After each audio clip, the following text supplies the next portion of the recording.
જય ભોળાનાથ શિવશંભુ નાગ દેવતાની જય. આ વિડીયોમાં આપણે 9 ઓગસ્ટ 2024 અને શુક્રવારના રોજ કરવામાં આવતું શ્રાવણ મહિનાની સુદ પંચમી એટલે નાગપંચમી વ્રતનો મહિમા, વિધિ અને વ્રત કથા સાંભળીશું.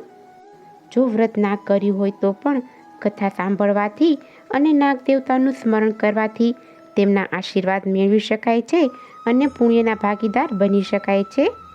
દરેક માસમાં પંચમી તિથિ આવે છે.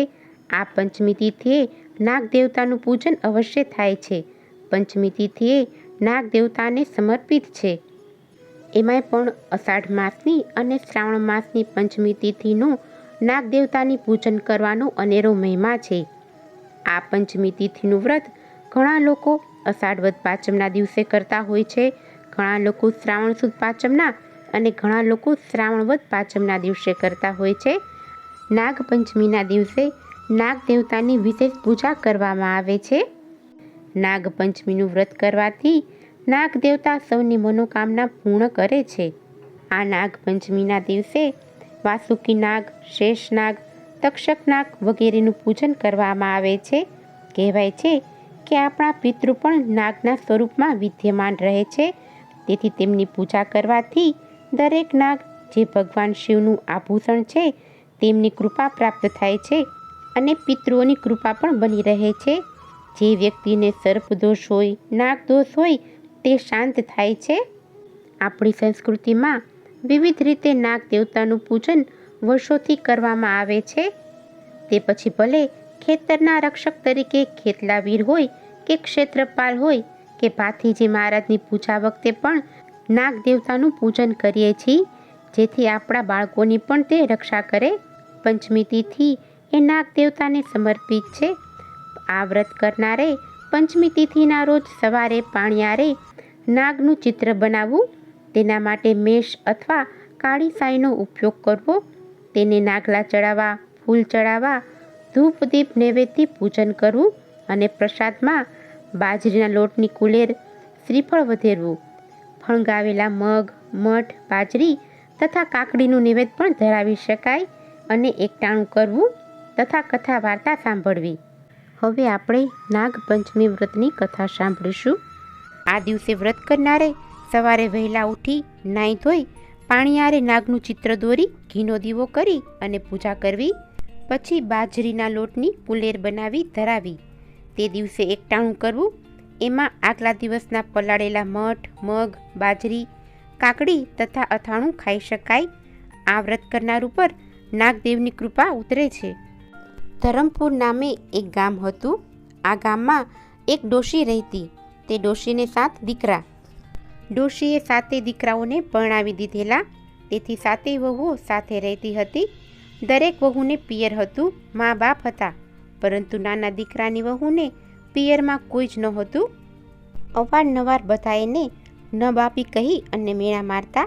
એટલું જ નહીં, ઘરનું મોટા ભાગનું કામ તેની પાસે જ કરાવતા અને પેટ પૂરતું ખાવા પણ આપતા નહીં. વધ્યું ઘટ્યું હોય તે જ તેને આપી દેતા. એવામાં શ્રાદ્ધના દિવસો આવ્યા. ડોશીના ઘરમાં તો દૂધની ખીર રંધાણી, દૂધ પાક પણ રંધાયો. નાની વહુને ચડતા દાડા હતા, તેથી તેને ખીર ખાવાનું ઘણું મન થયું, પણ શું કરે, તેને કોઈએ ખાવાનું કહ્યું જ નહીં. બધાએ સાથે બેસી અને જમી લીધું. પછી સાસુમાએ એને બૂમ પાડી, અલી ન બાપી, જા જે વધ્યું ઘટ્યું હોય તે ખાઈ લે, પછી એઠા વાસણ હોય તો નદીએ જઈ અને ઉટકી લાવ. નાની વહુ તો રસોડામાં ગઈ. તેણે ખીરનું તપેલું જોયું તો ખાલી ખમ હતું. તેની આંખમાંથી તો દળદળ આંસુ વહેવા લાગ્યા. ખાલી 2-4 પૂરી અને એકાદ ચમચી જેટલું શાક વધ્યું હતું. એ ખાઈ એઠા વાસણનું તબળકું માથે ઉપાડી એ તો નદી તરફ ચાલવા લાગી. તેણે નદીએ જઈ બધા વાસણો તબળકામાંથી બહાર કાઢ્યા.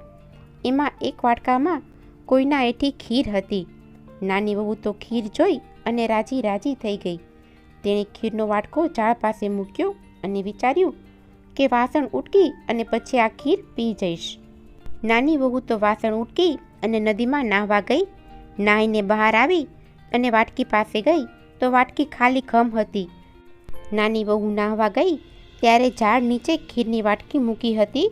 તે ઝાડની બાજુમાં જ એક રાફડો હતો.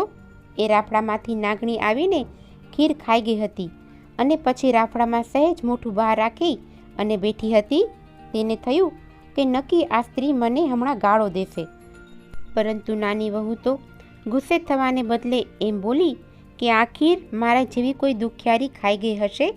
જેવું મારું પેટ ઠરે એવું ખાનારીનું ઠરજો. આ સાંભળી નાગણી તો ખુશ થઈ ગઈ.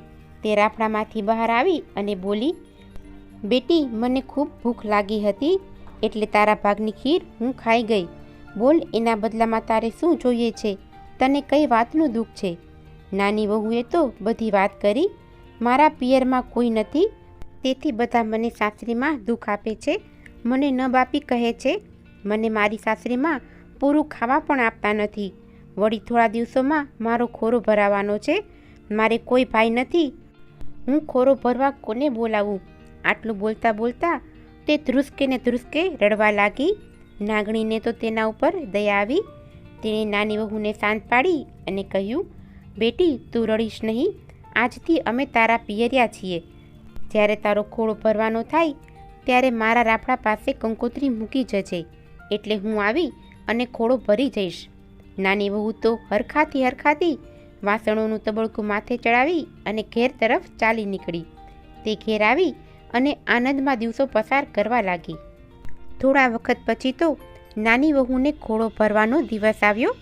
એટલે એની જેઠાણી તો મેણું મારતા બોલી કે આ ન બાપીને વળી ખોળો ભરવાના આટલા બધા અરમાન શાના છે? પરંતુ નાની વહુએ તો તેની વાત તરફ લક્ષ્ય જ ન આપ્યું. તેણે તો એક કંકોત્રી લખી છાની માની નાગણીના રાફડા પાસે મૂકી આવી. અંતે ખોળો ભરવાનો દિવસ આવી પહોંચ્યો એટલે સાસુએ ટોણો માર્યો કે ઝટ કરો, ચૂલે આંધણ મેકો. હમણાં વહુના પિયરિયા આવશે ને ગાડા ભરી ને કપડાં ને ઘરેણાં લાવશે. એટલામાં તો નાગદેવ, નાગણી અને નાગકુમારો મોટી મોટી છાબો ભરીને હીરના ચીર અને સોના રૂપા તથા હીરાના ઘરેણાં લઈ અને આવ્યા. આટલું બધું જોઈ બધાના મોં સિવાઈ ગયા. સાસુએ તો સાચો સાચ આંધણ મૂક્યું. એટલે નાગણીએ કહ્યું, અમે ફક્ત દૂધ જ પીએ છીએ, બીજું કાંઈ નહીં. સાસુએ તો દૂધના દેગડા ચૂલે ચડાવ્યા. દૂધ ગરમ કરી અને કથરોટમાં રેડ્યું. એમાં દૂધમાં સૂકો મેવો અને મસાલો નાખ્યા. પછી દૂધને ઠંડુ કરવા મૂક્યું. દૂધ ઠંડુ થઈ ગયું એટલે નાગ કુટુંબને દૂધ પીવાનું આમંત્રણ આપ્યું. તરત નાગ કુટુંબ ચપોચપ દૂધ પી ગયા. પછી નાનું વહુને ખોળો ભર્યો. એ સમયે નાગ કુટુંબે હીરના ચીર, સોનું રૂપું, હીરા માણેક જોઈએ તેટલું આપ્યું. આ જોઈ અને સાસરિયાની તો આંખ જ ફાટી ગઈ. ખોળો ભરાઈ ગયા પછી નાગણે સાસુને કહ્યું, વેવાણ, અમારી દીકરીને વિદાય આપો.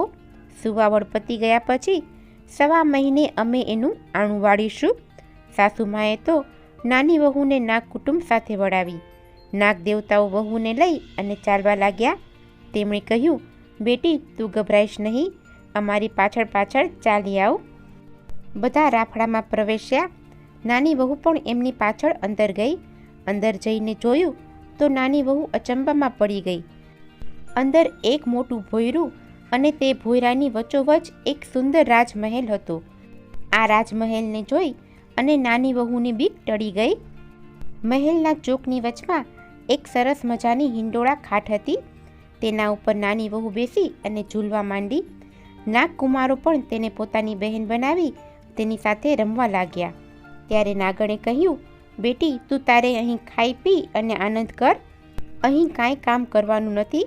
તારે ફક્ત સવાર, બપોર, સાંજ એમ 3 ટાણા ઘંટડી વગાડવાની.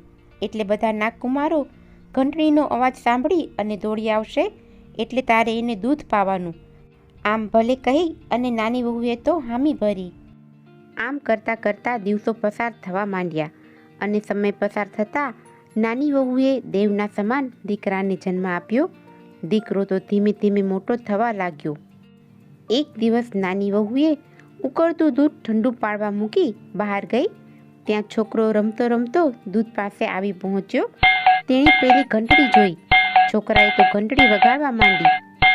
ત્યાં તો નાગકુમારો દોડતા આવ્યા. નાગકુમારોને જોઈ છોકરો જરા ગભરાઈ ગયો અને તેના હાથમાંથી ઘંટડી નીચે પડી ગઈ. ઘંટડી 2 નાગકુમારોના પૂંછડા ઉપર પડી એટલે તેમના પૂંછડા કપાઈ ગયા. બીજા 2 દૂધ પીવા ગયા પણ ગરમ ઉકળતા દૂધથી તેમના મોઢા બળી ગયા. નાગકુમાર તો બાંડિયા અને બુચ્યા થઈ ગયા. નાની વહુ દોડતી દોડતી ઘરમાંથી આવી. તેણે પોતાના ભાઈઓને બાંડિયા બુચ્યા જોયા, પણ તે શું કરે? નાના બાળકને શું કહે? નાગકુમારો તો ગુસ્સે થઈ ગયા અને બોલ્યા, અમે તારા છોકરાને કરડીશું. એટલામાં તો નાગમાતા આવી પહોંચ્યા.